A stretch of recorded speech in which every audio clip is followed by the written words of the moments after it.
25 April 2025-এ 37 বছরে পা দিলেন জনপ্রিয় গায়ক অরিজিৎ সিং।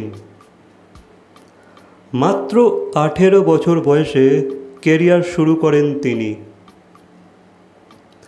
তুম হি হো গানটি তাকে খ্যাতির শীর্ষে পৌঁছে দেয়।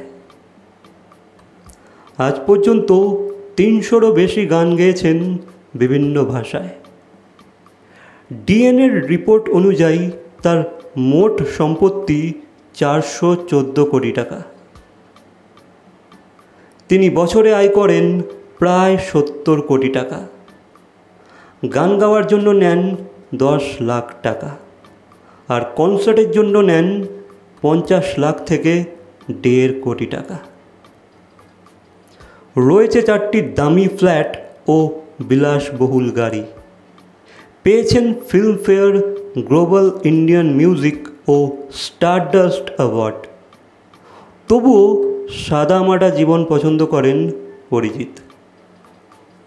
সো গাইস, এই বিষয়ে তোমাদের কি মন্তব্য অবশ্যই কমেন্ট করে জানাবে। ভিডিওটা ভালো লাগলে লাইক, কমেন্ট, শেয়ার, সাবস্ক্রাইব। তো দেখা যাচ্ছে পরবর্তী কোনো ভিডিওর সাথে। Till then, by.